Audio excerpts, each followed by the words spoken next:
चलो नमस्कार मित्रांनो, MBA CETचा फर्स्ट शिफ्टचा जो पेपर आहे आज सकाळी संपला। आपल्या क्लासचा एक कोपरगावला सेमिनार होता, इंजिनिअरिंग कॉलेजला तिकडे गेलो, त्यामुळे थोडा ॲनालिसिस टाकायला लेट झाला, पण उद्याची शिफ्ट असेल, परवा असेल, बऱ्याच विद्यार्थ्यांचा पेपर आहे, त्यांनी समजून घ्या की पेपर नेमका कसा होता, कशा पद्धतीचे प्रश्न होते, डिफिकल्टी लेवल कशी होती।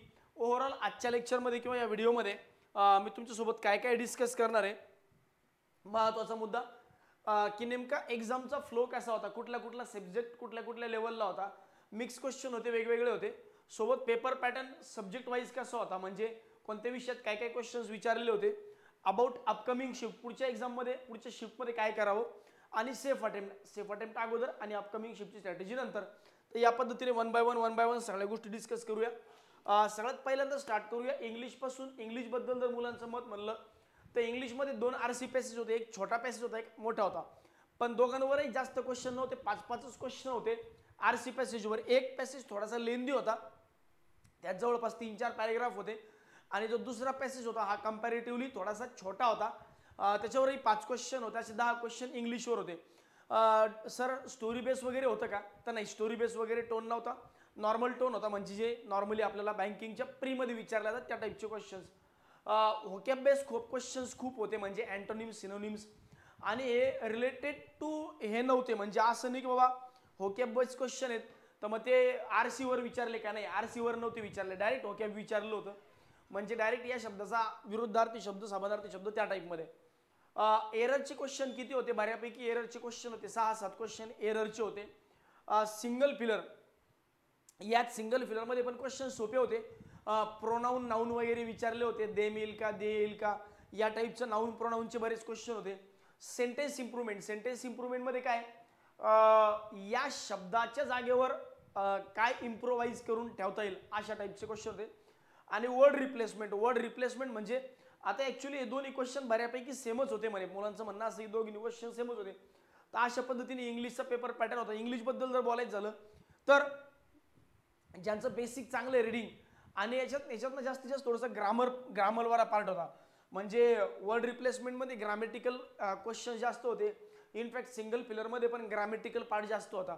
तर अशा पद्धतीने इंग्लिशचा पेपर पॅटर्न होता। कंपॅरेटिव्हली इंग्लिश हे सोपंच होतं, इनफॅक्ट मी असं म्हणेल की इझी टू मॉडरेट होतं। जर बँकिंगच्या मुलांना असं विचारलं की सर लेवल कशी होती, तर मी म्हणेल लेवल बँकिंगच्या क्लर्कच्या प्री लेवल सारखी होती, म्हणजे PO प्री लेवलचा पण पेपर नव्हता, क्लर्क प्री लेवलचा पेपर होता। सगळ्यात महत्त्वाचं अजून सांगायचा मुद्दा असा की फ्लो ऑफ द सेशन कसं होतं, एक्झाम कशी होती। सगळ्यात पहिल्यांदा LR सेक्शन होता, त्यानंतर क्वांट आलं, त्यानंतर इंग्लिश आलं। आता मला वाटतं अगोदर क्वांट होतं, अगोदर क्वांट होतं, त्यानंतर LR होतं, LR मध्ये LR नंतर पुन्हा ॲब्स्ट्रॅक्ट रिझनिंग आलं, ॲब्स्ट्रॅक्ट रिझनिंग, आणि शेवटी इंग्लिशचा सेक्शन आला, शेवटी इंग्लिशचा। पण ॲक्च्युली मुद्दा असं आहे की याने काही फरक नाही पडत, याने फरक न पडण्यामागचं कारण असे की इथे काय कंपोजिट टाईम असतो, सेक्शनल टाईम नसतो, म्हणजे तुम्ही कुठल्याही सेक्शनमधून कुठल्याही सेक्शनमध्ये स्विच करता येतं, तुम्ही होऊ शकता। म्हणजे फॉर एक्झाम्पल इंग्लिश आलं तुम्हाला अजून क्वांट सोडवायचे, तुम्ही क्वांटवर जाऊ शकता, काही मोठी गोष्ट नाही, 50 क्वेश्चन स्किप करा, क्वांटवर जा। तुमचा रिझनिंग पहिला आला 100 क्वेश्चन स्किप करा आणि डायरेक्ट इंग्लिशवर किंवा क्वांटवर तुम्ही स्विच करू शकता तुमच्या कन्व्हिनियन्सनुसार। इंग्लिशबद्दल बोललो, त्यानंतर आपण येऊया रिझनिंगबद्दल। आता रिझनिंगमध्ये 2 पार्ट असतात, एक लॉजिकल रिझनिंग आणि दुसरा ॲब्स्ट्रॅक्ट रिझनिंग। लॉजिकल रिझनिंगवर 50 क्वेश्चन असतात, 50 क्वेश्चन, आणि ॲब्स्ट्रॅक्ट रिझनिंगवर 25 क्वेश्चन, 25 क्वेश्चन। मग 25 क्वेश्चन कशावर होते, mirror images, dice, water images आणि ऑड मॅन आउट, याच्यावर होते बघा 25 क्वेश्चन, अराउंड 25 क्वेश्चन।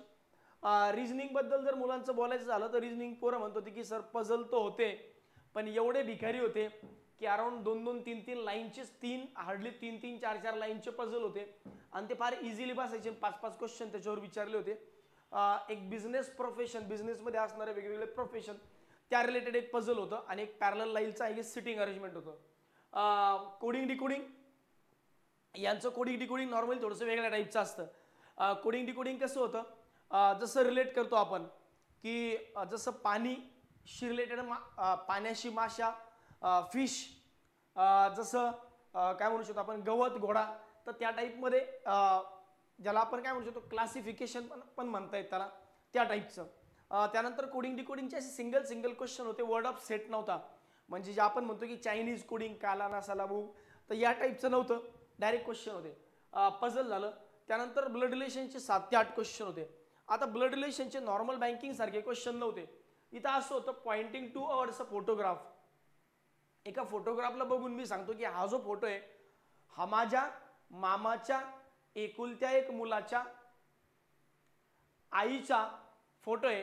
तर या फोटोशी माझं नातं काय, किंवा हा फोटो माझा कोण, तर मग मामाच्या एकुलता एक मुलगा आणि त्याची आई म्हणजे मामाची बायको, मामाची बायको म्हणजे माझी सासू म्हणजे मामी, अशा टाईपचे क्वेश्चन्स होते. असं रिलेट करून दिलेलं होतं.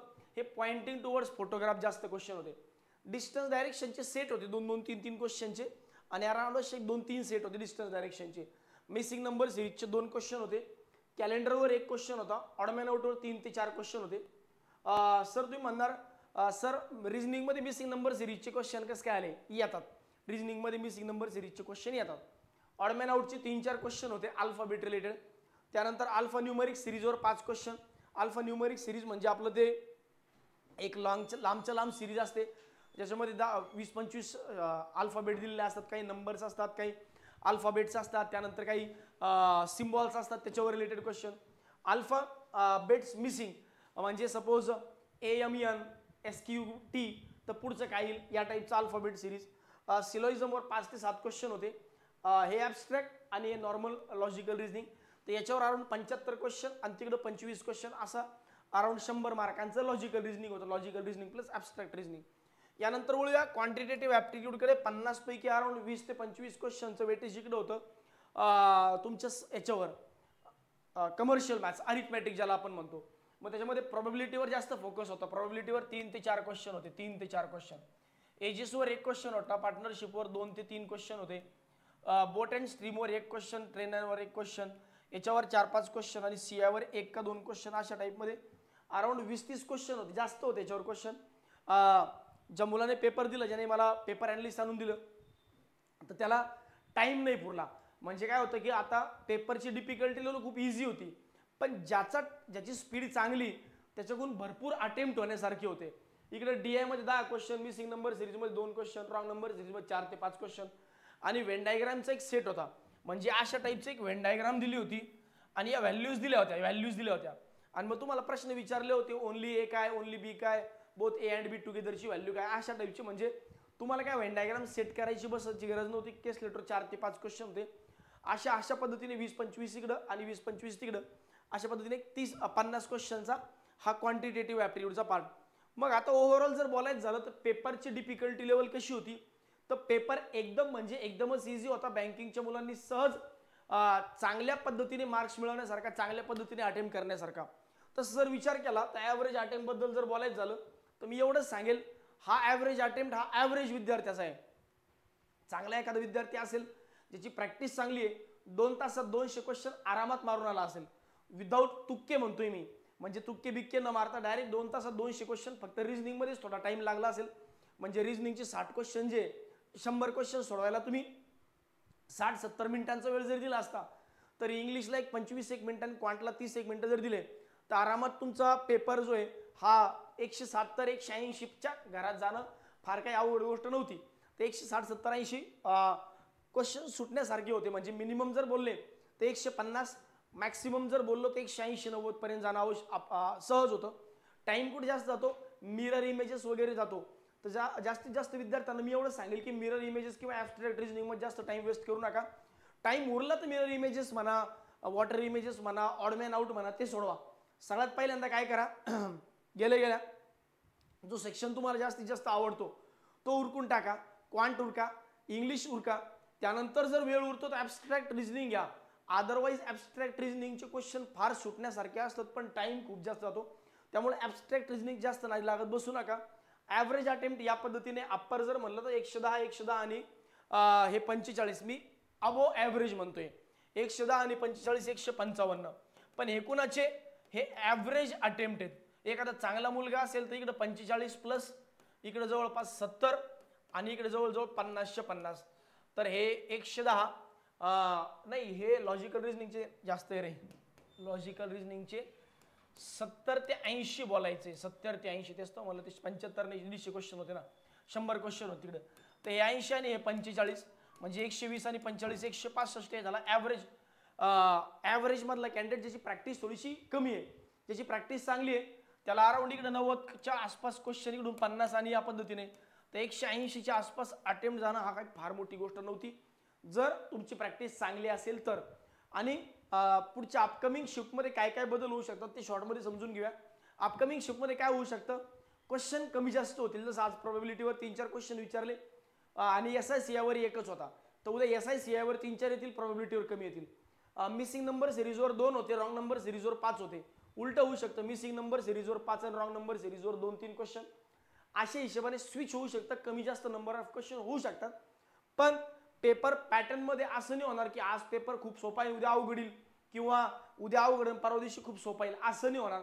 पेपरची डिफिकल्टी लेवल सेमच राहील, फक्त क्वेश्चनमध्ये कमी जास्त होईल की एखाद्या शिफ्टमध्ये कमी क्वेश्चन, एखाद्या शिफ्टमध्ये जास्त क्वेश्चन. नॉर्मलायझेशन होणार एक्झाममध्ये, कारण मल्टिपल शिफ्ट होतात, त्यानुसारच पर्सेंटाईल तुमचं ठरत असतो. बिंदास्त राहा, ॲव्हरेज अटेम्प्ट खूप चांगले होणार आहेत, पेपर इझी येणार आहे, त्यामुळे बिंदास पेपरला जा. सोबत जाताना पुन्हा लक्षात ठेवा काय काय घेऊन जायचे, एक ॲडमिट कार्ड घेऊन जायचे. सोबत जाताना काय काय घेऊन जायचे, ॲडमिट कार्ड घेऊन जायचे, त्यानंतर तुमचा एक पासपोर्ट फोटो घेऊन जायचा आहे, पासपोर्ट फोटो, पासपोर्ट साईजचा फोटो, आणि तुमचं ID प्रूफ, आणि सोबत या ID प्रूफचे ओरिजिनल प्लस झेरॉक्स, या ID proof original plus Xerox अशा पद्धतीने डॉक्युमेंट सोबत घेऊन जायचे. पेपर एकदम चिल्लर आहे, बिंदास जा, कॉन्फिडेंटली जा आणि बिंदास्त अटेम्प्ट करून या, टेन्शन घेऊ नका. शेवटी 5-10 मिनिटामध्ये ॲब्स्ट्रॅक्ट रिझनिंग सोडवा, त्यापूर्वी सगळे क्वेश्चन अटेम्प्ट करून घ्या आणि शेवटच्या मिनिटात 5-10 मिनिटातच तुम्हाला जे टाइम कन्झ्युमिंग क्वेश्चन येते घ्या, कारण सुरुवातीला जर ॲब्स्ट्रॅक्ट रिझनिंगमध्ये टाइम गेला तर क्वांट रिझनिंग चांगले सोपे क्वेश्चन सोडून राहून जातील. कमर्शियल मॅथ्स सोडवा, प्री लेवलचं कमर्शियल मॅथ्स आहे, ज्याने तुमचा कॉन्फिडन्स वाढेल. ठीक आहे, तर सगळ्यांना एक्झामसाठी ऑल द बेस्ट. भेटूया 11 तारखेला, माझी शिफ्ट आहे, मी जे शिफ्टमध्ये एक्झाम देईल, माझ्या स्वतःच्या शिफ्टचं सेल्फ गिवन अनालिसिस एक्झामचं मी स्वतः पुन्हा टाकून देईल. ठीक आहे, चलो bye bye and thank you very much.